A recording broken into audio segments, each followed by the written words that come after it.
What's up, YouTube? Opto Info, back with another video. Check it out. What's the diagnosis? You don't know? Perfect. I want you to give me the top 3 on a differential. Now, if you can't do that, this video is specifically for you, particularly you first years. I know it's still July. So check it out. I'm going to give you my approach to forming a differential in Retina based purely on the fundus, any fundus. So I recommend utilizing 2 memory techniques. Number 1 is chunking. Number 2 is simple mnemonics. What is chunking? That's just when you take several data points and you chunk or lump them together so that there's fewer data points. An example would be this. Tell me this number back to me after I finish saying it. 1 0 0 0 6 0 0 1 3 1 1. Can you say that back to me? Probably not, but try this. This is more feasible. Say this back to me. 1,000, 6,001, 311. You may be able to say that back to me. It's the same number. So that's chunking. How do we do that? In this setting, easy. Pick out your favorite textbook, go to the table of contents under Retina, and look at the different categories. Boom, there are your chunks. Now, how can we make it so that we can recall these different categories without looking at the textbook? That's where the mnemonics come into play. Sort of like Vindicates for medicine. So the mnemonic that I chose was David Eichenbaum. It worked perfect. He's one of the many baller retina specialists here in the Tampa Bay area. Got a great sense of humor. And we have FA conference the first Friday of every month, so it worked out perfect for me. And it's short and sweet. David E. The first D stands for dystrophy. The A stands for acquired macular disorders. The V stands for vascular. The I stands for inflammatory or uveitis. The second D stands for dysplasia, and then the E stands for exposure. So the first D for dystrophies, what is that going to look like? It's going to be bilateral diffuse pathology.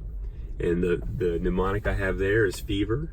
Fever itself stands for familial exudative vitreoretinopathy, but then also each letter stands for another diagnosis. The F stands for fundus flavimacularis or Stargardt's. The E stands for X-linked retinoschisis. The V stands for vitelliform or Best dystrophy, and then the R stands for RP, both the typical, the atypical, and the syndromic. The A stands for acquired macular disorder. There I'm thinking about, first and foremost, primary CNV or AMD and its variants. So AMD, PCV, RAP, Pecker, okay? Secondarily, I also think about CSR.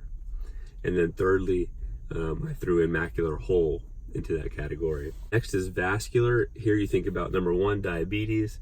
Number 2, I think about occlusions, both retinal vascular, vein and arterial occlusions. And then thirdly, I think about telangiectasias. And this is sort of a spectrum for me. I put in like MacTel and then also Coates. And then also I sort of lump retinal arterial macroaneurysm, RAM, into that same category, okay? And what about the fundus will make you think about vascular etiologies? That's just when you see blood. Okay, that one's pretty easy. Next is inflammatory. What makes you think about inflammatory? Well, if you see inflammation, it could be in the vitreous, could be around a vessel, could be in the retina, etc. Okay, so for inflammatory, I have a little rhyme. It's easier not, maybe white dot. So the easy refers to if you just see something and it's classic. If you see a pizza pie fundus for CMV or the brush fire for CMV, or if you see the headlight in a fog for toxo, or if you see the punched out lesions, the BPA and the CNV for histo, etc. Okay, so you won't even think about this mnemonic if you see something classic. So easy or not. The not stands for if you know it's inflammatory, but you don't know.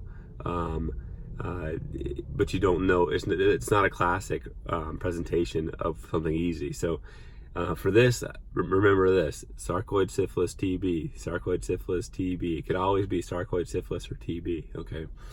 And then white dot, the white dot part of the rhyme just means if you see a bunch of white dots, then it's probably white dot syndrome. So next is dysplasia. First off, what's going to make you think about dysplasia? If you see a mass, okay, that's easy enough. Unilateral typically. So For this, keep it simple, go by colors. If it's white, I think about retinoblastoma or an osteoma. If it's brown, think about a nevus versus melanoma. If it's red, I have a mnemonic for red masses. I have a bloody tumor. The H stands for hemangioma, it can be in the retina or the choroid. A stands for AV malformation. And then V stands for vasoproliferative tumor. And then if it's yellow, I think about lymphoma, and then also about metastases. And you should know the most common mets. I have a video on that for the orbit. It's actually sort of the same profile for the choroid. Number 1 is breast, number 2 is bronchus. For the last letter E, this stands for exposure. And here, I just put some random things in there. I think Plaquenil was the most common thing that I came across. Plaquenil toxicity screening, and then also laser pointers, and then I threw in there retinal crystals. So, and I have a mnemonic for retinal crystals. It's tamicans, nitro, and meth for retinal crystals. But I'll share that in a separate video because it's sort of a long story. Anyhow, so let's try to apply my mnemonic to creating a differential to this fundus photo that you saw that perhaps you weren't able to give me a differential on. So when we look at it, it's not bilateral, okay? So you can throw out the dystrophy, you can throw out acquired macular disorders. It's unilateral. We see red, so that's vascular, okay? So what's in our vascular differential? It's not diabetes. Could be a vein occlusion, okay? So we'll put that our differential number. That's 1. And it's not telangiectasia. You don't see diffuse telangiectasia, so I'm not thinking about MACTEL or RAM or Coates. Okay, let's keep going. We've got next is inflammatory. There's definitely some inflammation along those vessels, and it could be an occlusive vasculitis. So I like inflammatory. So is it easy? It could sort of fit the CMV, although you don't typically get that inflammation with CMV, but I like CMV still. So let's include CMV for the easy part. Easy or not, let's incorporate the not part because it's not classic. So sarcoid, syphilis, or TB, okay? And it'll keep going. It's not a white dot syndrome. There's no mass, it's not a dysplasia. And then this is unlikely to be any exposure that I'm aware of. So we've got 5. Even though we don't know what it is, we can make broad distinctions in order to lump this into specific categories, and out comes our differential. Okay, so we're thinking CMV, toxo, sarcoid, syphilis, or an isolated pure vein occlusion, which it seems like it's a vein occlusion, but it's secondary to some underlying inflammatory process. And sure enough, this is periphlebitis, secondary to TB. So do yourself this favor, come up with a mnemonic that establishes some type of framework for how you're going to approach retina. Memorize the top 3 most common diseases in each category, know them well.